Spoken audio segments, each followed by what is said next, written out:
Ngiyanibingelela wedala zakaMdali. Ngizama mfishane kulokhu, kodwa nakho ngicela ke nikubheke. Ngicela nina ngokwenu kule ama-podcast engizofakela wona, niwavule niyabheka. Eyokuqala ithi, why put trust in the dead people? The truth about, okay? Eyesibili ithi, 10 most evil African pastors. Eyesithathu ithi, umfundisi wasebandleni lethu wayethwele ngokulala nezidumbu. Ngingakayi kude kakhulu, ake sithathe le ndaba ye-pastor. Ngicela ukuthi nina niyifundele ngokwenu uMateyu chapter 23. Mathewu chapter 23 akamdanga mfishane, uzifundele nje uze ukuthi why kusenomuntu namhlanje obizwa ngokuthi rabbi, pastor, mfundisi. Why kodwa bayibiza ngokuthi bangamaKristu. Really Christian or bangama-antichrist because bam-oppose directly. Bese uyahamba futhi athi ngifunele leli verse ngoba abanye bazothabalaza lapho ethi akazelanga ukuzokhonzwa. Why nifundisa abantu ukuthi bakhonza isidala sikaMdali Yoshua ben Yosef? Ukuthi ben Yosef kusho ukuthi indodana kaJosefa. Ake ngithi ukunivulela la engithe ngizonivulela khona kancane nje bantwana bakababa. Zivuleleni bantwana bakababa kuMateyu chapter 20 nifunde uverse 28. Bese nibabuza ukuthi why nisikhonzisa umuntu owathi akazelanga ukukhonzwa. Lana ama-antichrist nina nisusiwe emthini wokuphila. Ngizolivulela le verse khona manje. Ake nivulela nanti elinye. Fundani uMateyu 17. Nifunde from verse 1 to verse 9. Nibona wayenamadlozi amabili, uMosi noEliya, kwangabantu lapho. Why nithi asethembele kwabafileyo nina ngokwenu maKristu, kodwa nifuna ukugxeka izangoma? Kwayena uYoshua ben Yosef, ake siyibeke indawo eceleni indaba ligama likaJesu ngoba fanele uyicingele wena uthole. EseseKishmeya nazini ngaye, yini niyazi ngaye except lo dode eniyubhalela amaRoma nasenifunda wona. Awufunde nge-Council of Chalcedon. Uqala nje nge-Council of Nicaea uye kwi-Council yase-Chalcedon uze ukuthi kuze kuthiwe indodana kaNkulunkulu lokho badebate kangakanani befuna ukufa nale Trinity eyenziwa uJustinian, the landed empire of Rome. Kuhle ufunde qale nge-corruption yale ncwadi okuthiwa iBhayibheli before uzodukisa abantu abaningi la uthi abashumele uzenze ngathi ubusisiwe, ukhethiwe, ungcwele. Funda baseRome chapter 1 ufunda uverse 1 maybe verse 10 uze uthi busisiwe, nikhethiwe, nibiziwe. Udodi wonke lo nibizela ukuzoqamba manga nithi uYoshua ben Yosef indodana kaJosefa inguNkulunkulu, fanele kukhonzwe yona. Indukiso lento yenzela izigqila. Gqilaza laba abafuna ukuthi ubagqilaze, kodwa ezinye izidala zamdala ziyifundela amavesi zizobona ukuthi ngamanga lana. Ake uvule futhi kuMateyu chapter 22. Mateyu chapter 22 uqale lapha kuverse 23 uye kuverse 33 mafishane nje awu-10. Uzizwele ngokwakho ukuthi abafileyo kuthiwani ngabo? Abaganwa banjengezingilosi ezulwini, noNkulunkulu wenu uthi abafile o-Abrahamu, Isaac noJakob. Why uthi uzishimpela umzalwane? Why abantu bathembele kwabafile abathembeli suke becela usizo? Akekho khonza abafileyo, noma ngabe inyanga, noma ngabe ubani, noma ngabe sangoma, loyo muntu yokuqamba amanga asibakhonza abafileyo, kodwa siyabakhumbula. Angithi naye wathi wathatha iwayini ngokweBhayibhelini, wathatha amaqebelengwana wasithi yenzani lokhu nenzele ukungikhumbula. Ngirong kuphi uma ngizokwenza imbuzi ngenzele ukukhumbula abakithi na? Ngoba manje kufanele ngiyophuza iwayini ngidla amaqebelengwana nasesontweni ukukhumbula uJesu, kodwa ngingabakhumbula abazali bami. Yabona lento yenu le, hayi nisheshe nishumayele ningayifundanga. Nishumayela ningayifundanga. Ngivulela ukuthi ngiqiniseke ukuze izidala zikaMdali zizoyifundela zona. Xa nivule uMateyu chapter 4, nifunde uverse 10. Lapho ethi wokhonza ukhuleke uNkulunkulu wakho kuphela. NoJesu uNkulunkulu ukhuluma nga-one God, uNkulunkulu wakho kuphela. Akathanga abonkulunkulu bakho kuphela. uNkulunkulu uyise, indodana nomoya ocwebileyo. Nilifunda kanjani? Nilitoli kanjani lidukisa abantu? Cha, safanele manje sinqonde nje. Ayikho lento. Ngiphethe ngidukisa iy'ngane la bese kugcwala iy'poko ezweni. Ngiphinde futhi nivulele la kuLuka chapter 16. Uqale lapha kuverse 19 uye kuverse lokugcina uverse 31. La uzofunda ngo-Abraham, uLazarus nesicebi bengekho ezulwini bengalele. Lokhu ngiyakubiza ukuthi yingxoxo yey'poko ey'ntathu ezingafinyelelanga ezulwini, ingafinyelelanga esihogweni. Lo yihlo wenu u-Abraham uyihlo mbumbulu abajike bantshele kwisambulo chapter 2 verse 9 ukuthi abangasibe esendele ka-Abraham bangamasinagogo kaSathane. Yase ngiyabona ngempela manje lobu sinagogo bukaSathane benu. Zivulele uyifundele. Ngifuna ukwanisa nje iy'poko nobaba niyabona siyahlupheka. Bafele emanyaleni wale ncwadi okuthiwa ingcwele kanti ingcolile. Nakho namhlanje sebethi akhonza umuntu uJesu. Kodwa besitshela ukuthi thina sikhonza amadlozi. Ngichazela kahle, asiwakhonzi siyawakhumbula. Sikhonza thina amadlozi. Nina nikhonzani manikhonza uJesu?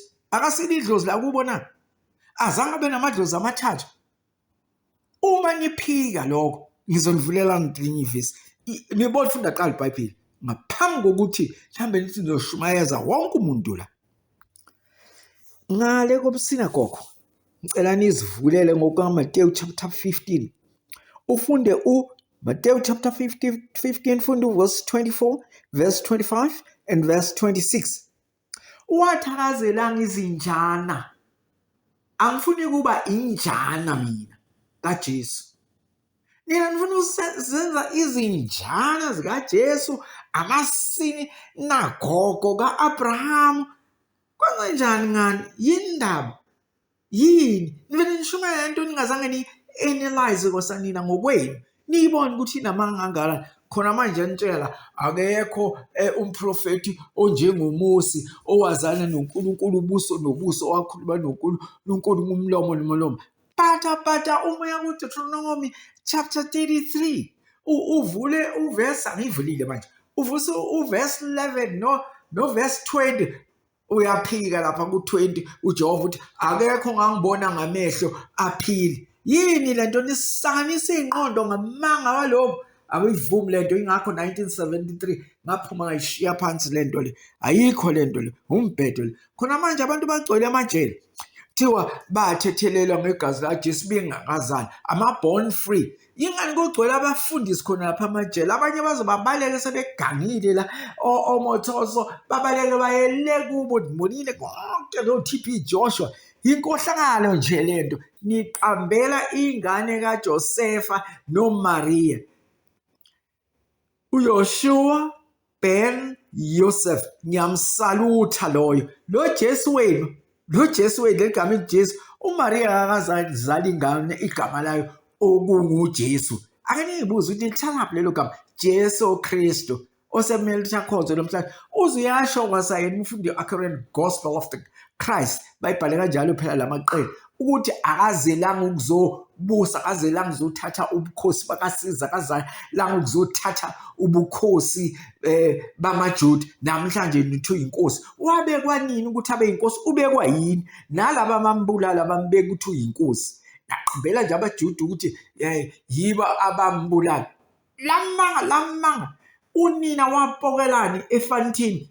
Ngizonifakela hayi manje ngizonifakela la yena ngokwakhe uJesu bonala ama-apparitions wakhe. Uma nilifunda ngempela niyazi ukuthi more than 500 people babona idlozi likaJesu. Nina nisikhonzisa nje idlozi la komunye umuzi. more than 500 people babona idlozi likaJesu. Why ngithi more? Because 500 bambona. When you include abapostoli bakhe nabebembonile, that becomes, it's 500 plus. That's why it's more than 500 people. Yini ningayifundi lento nizwisise bese khanye ke manje nizoshumayeza ngalo, nizositshela ukuthi obaba bebekhonza ithixo, obaba kazi babe nethixo, ithixo lifika nalaba abavela ngaphesheya kweyilwandle. Unikhohle ukufunda la yena ethi bonke abagulayo ngisazi bakwenze njani noma belwenyeza inyoka, fundani eBhayibhelini niyalazi, ababu umosa kakhe ithole lethusi mabebheka lona bese beyaphila. Yini yonke leyo yinto? Isithixo leso. UMose utshelwa uJehova ukuthi akakhe isithixo bese abantu basibuka bayaphila. UMose ukuchoma amakhanda abantu enzela ukuthi kuphela ilanga likaJehova kuthethelelwe uIsrayeli. uJafet ubulala indodana yakhe ukuze indodakazi yakhe yodwa vo ukuze anqobe empini. Lokho phela wayenzela ukuthi uJehova bengakuye. Hey, yazi le ncwadi lena ngathi anifundisisi, anizwa kahle, anizwa kahle. Khona manje anizwa lencwadi, ngicela ke niyifunde nini nizwe kahle. Uthini lapha eqeda ukudla kwa-Abraham? Nangu sephelezelo u-Abraham. Abraham useba yi-advisor kaJehova. Hayi man, so uGenesis chapter 18 zifundele sporing lento le. Phela nifundisa abantu ilumbo, ukweduka. Nazi kahle ukuthi lento yabhalwa amaRoma. Wazathi Petro ebuza abafundi bakhe, nina nithi ngubani? Waphendula uPetro wathi uJesu waseNazaretha. Wathi wena ke Petro uyongakhela ibandla egameni lami. Lelo iRoman Catholic. iRoman Catholic ilona bandla likaJesu. Ngiyanizwa nje nina bazalwane. Ngivezani eBhayibhelini la kuthiwa nina niyibandla likaJesu. Ninyanga lo mhemo kaPawuli owathi yena ngeke afike unyukele ezulwini. Yafa leyo into. Yafa. Maqede wasala mangayo ishunqa lomhlaba. UPope uqala waseRoma uSimoni kaJohn, uPetro ayiqondise lento ngathi uSimoni, uSimon Petro.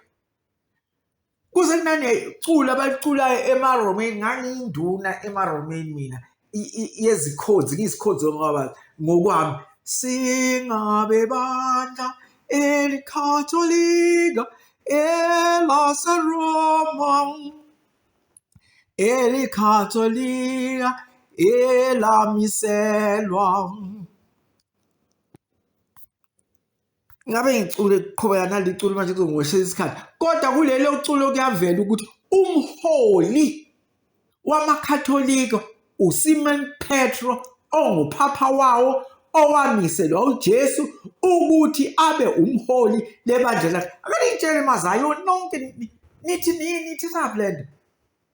Sasazi ukuthi kukhona lento babekhuluma phela babona ngesiLatin. Yet thina singabantwana siphola into yethu ofana masebesho lento yabo Domina vobiscum fanele yazi in spirit to kuwe. Singabantwana sasithi wayethi ufala ubani lo memnyango yiProtestanto. Ake nizibuze ukuthi niyini anso yini amaProtestanto na. Yazi nina ngabazenzisi ngabaFarisi. Fundani uMateyu chapter 23. Ubani owathi khonzani uJesu? Akusile siphambi mana ngaseni enisithanda kakhulu esiwuPawula. Hayi man, ake nithi kuyithiba. Manicabanga ukuthi niqaba fundani ngesivuno sikaPetro kuMateyu chapter 16. Angizilonge nifundela lezi zinto mina zisicefe nje kimi. Ngiyabona la na 15 minutes there. Lo 15 minutes ngikhumbuza one thing. Awuvule uGenesis chapter 15 verse 15 ubone ngalo ihlombumbulu Abraham ukuthi kwathiwa akayolala koyise naye. Wena-ke uyolala koba ngizakufakela iy'pongo la. Reality against the illusion eninayo ukuthi niyofa niye ezulwini abanye baya esihogweni. I-reality eyenzeka la. Why don't you face reality? Niyafana nohulumeni wethu ongafeyisi reality ukuthi kuleli izwe kunama-problems amaningi because sinabantu bokuhamba abagcwalisizwe abantu base-South Africa abangatholi umsebenzi. Yazi ngempela asinabafundisi, asinabaholi, niyafana nje. Niphele nisifundise imbudane ne, anazi lutho Yoshua Ben Yusuf nokuthi wayelana eKishmeya. Why wasuka Israel waye eKishmeya? eKishmeya bafika umbiza ukuthi u-Isa, namaMuslim ambiza ukuthi u-Isa. Hey, yazi niyafana lo hulumeni wethu. Nina nibambene, nina abafundisi nibambene nse nabaphathi bethu bepolitiki. Angazi niphila yiphi impilo. I-reality iphambi kwenu kodwa nikwazi kuyifeza. Bangcolile, bakhohlakele, benza yonke into. Nginivulele only 10 pastors are corrupt. There are more than 10 all over the world. Kugcwele ama-pastors are corrupt. Yingoba nifuna nibizwa ngopastor and yet kwathiwa ningabizwa ngopastor. Ngathi niqalekiswa yilo lona leli gama leli kuthi lona abizwa ngabafundisi nopastor nababishop. Ngathi sona siqalekiso seni esikhulu lesi. Fundani laphana kulokhuzane yenu lencwadi yenu lenithi ngcwele engcolile okuthiwa iBhayibheli. Nivule isambulo esinivulelayo manje sengiyaqeda. Sevulani isambulo. Ake ngone chapter yakhona, chapter 22 uqala kuverse 16 uyogcina kuverse 21. Nizibona ukuthi nisusiwe nje nini emthini wokuphila ngoba lento eniyishoyo ukuthi akukhonzwe umuntu uYoshua Ben Yusuf. Niyaphambana nalesambulo senu. Anikho nje emthini wokuphila nina. Nisusiwe nakuloyo mthi wokuphila wamanga walencwadi. Ngithe kodwa ke khona lodwa ngifuna ukuthi nishiya nalo. Ifundani iBhayibheli niyeke lo niqamba amanga la. Kusisambulo senu uchapter 21 ake nifunde uverse 8. Mangabe nake nathakatha noma nathwala nisenkingeni ngaloko beBhayibheli wenu. Nabake bafeba, nabake bantshontsha nisenkingeni. Kakhulukazi labantshontsha imali kaJehova bese beyidla yona bengophasi. Busela lokho. Ufuna ukuthi umnikela uNkulunkulu bese uyawuntshontsha udla wena. Busela lokho. Funda isambulo chapter 21 verse 8. Angiphathike laba bandinda senze nindinde nanedumbu ningakhulakhala ngoyini. Niyabona nje nalapha benzani kule thombe. Anyway, kulungile weyidanga kamdala. Ozwayo uyezwa njalo, onezindlebe uyezwa. Inqondo yakhe izoyigaya lento, avule lamavesi bese yahlaziya yena ukuthi kuphi yimo nama noma yilabo pastor okwathi wangabizwa umuntu ngokuthi Rabbi. Nani ngokwenu nisembulo. Nami nibiza abantu ngokuthi Rabbi, ningabe nifundela iBhayibheli nimtshela ukuthi awusurabbi wena. Anyway, kulungile abantu ababa. Sekuzazi ngelizweni lomoya. Umsana wenkosi uphezi kwamanye samanye kulena kulaba phansi lolu dumo kuyoba likaMdali kuphela. Namadlozi azidalwa zikaMdali njengathi sonke. Akekho owazi ngomdali kulena kulaba phansi. Akekho okhuluma nomdali kulena phansi. Ngiyabonga wezidalwa zikaMdali.